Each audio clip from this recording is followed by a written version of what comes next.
भाई मुझे बड़ी प्रसन्नता है। ये अभी तक के सफर में मैया की परिक्रमा का जितना सफर हुआ है, थोड़ा देर में परिक्रमा में बहुत आपको क्या कहना चाहिए कि बहुत सारे उदाहरण मिलते हैं धर्मोत्थान के। धर्मोत्थान का मतलब ये होता है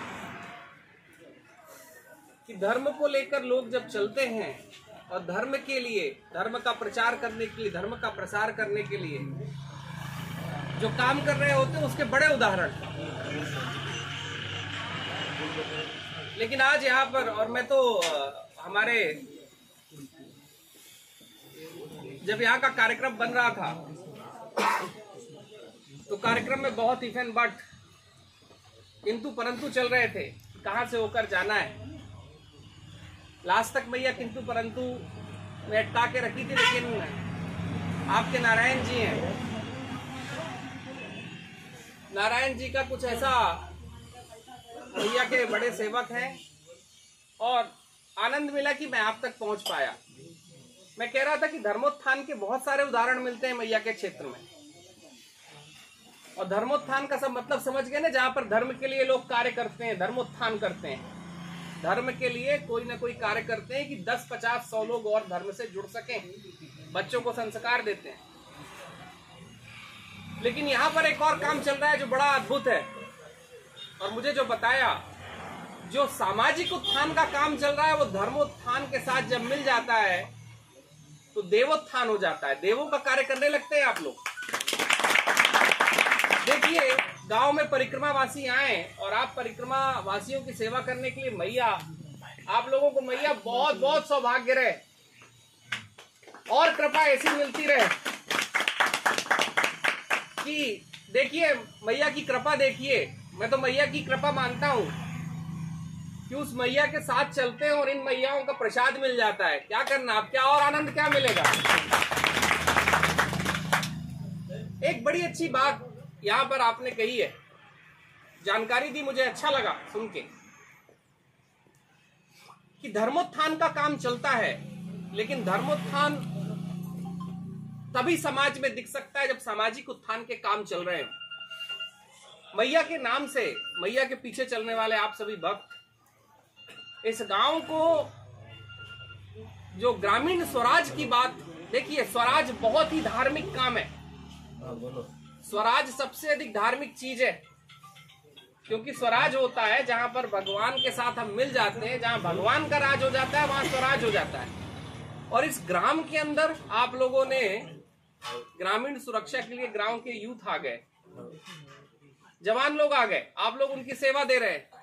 कोई पलायन नहीं होगा यहां से, फिर कोई यहां से बाहर अपने बुजुर्गों को छोड़कर नहीं जाएगा। गांव में पैसे की कमी ना हो, उसके लिए आप लोग बचत बैंक अपना आपस में शुरू कर लिए। ये सामाजिक उत्थान का मैया की कृपा से बहुत बड़ा काम हो रहा है। और जब धर्मोत्थान के साथ सामाजिक उत्थान होता है तो देव और देवों के अंश जरूर आपके गांव से होकर जाएंगे और बैठ के जाएंगे, इतना तो तय।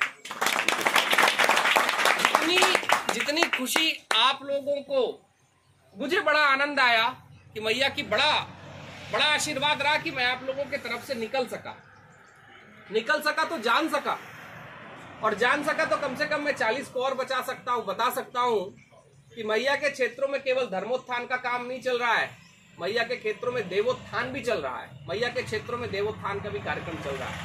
आप सभी को बहुत बहुत साधुवाद। और आप सारे पाटीदार समाज के लोग यहाँ पर हैं। आपने एक बात कही, मैं उसको बदलना चाहूंगा। ये मत कहिए कि आर्थिक सधरता और हो रही है, आर्थिक रूप से आप बहुत सधर हैं तभी ये सब काम कर पा रहे हैं।